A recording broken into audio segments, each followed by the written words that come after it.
people injured, probably more than 40, some reports are much higher than 40, who have been killed because this was in the rush hour. A lot of people going to this intelligence building would have been going to work then.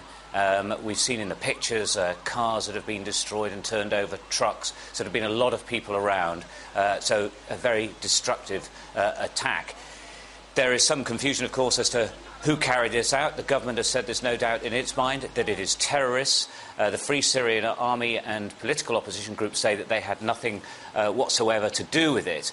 I would say that these are big bombs, and the FSA, from my dealings with them in the past, don't look particularly equipped to carry out an attack like this, although things change and more material is going into the country for sure. But we're probably not going to get much of an investigation into this unless the United Nations observers try to carry one out. It's just going to be both sides, I suspect, will always say that they had nothing to do with it. But obviously, for the people in Damascus, this is one of those hugely frightening moments, something that many have feared. But the really important point is, what's this going to do to the observer mission? They would narrowly miss an attack yesterday near the town of Dara.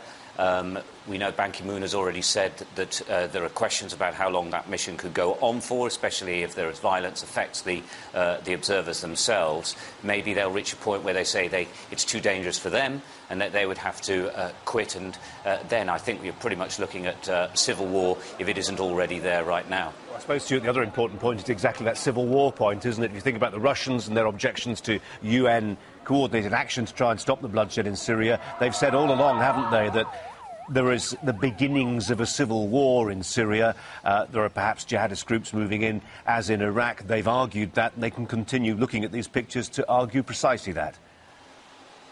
Yeah, and the opposition would say that's exactly the message that the Syrian government would wish to put out. In fact, I was talking to one of them earlier, one of the political activists who's here. He was saying that they always put out this information. He believes that they create websites to show jihadi groups working inside Syria. They say they have no relations with anyone. I do have to say, though, that in our experience there were certainly non-Syrians who were in the country that we have met that you would describe as Sunni jihadis. We've met them on a number of occasions, but in very, very small numbers. But of course they can be determined, and if they've come from Iraq, for example, they're very used to carrying out these type of attacks. So it is still a possibility. A civil war, of course, Colin, one can argue about what constitutes civil war. Usually it's when both sides are fighting each other equally. Well, of course, it isn't like that. The government is still very strong. The military are carrying out attacks, and they are still bombing towns and villages, and the resistance they meet from the Free Syrian Army is pretty minimal. But I think by most standards you would say a civil war is taking place, even if it is slightly lopsided.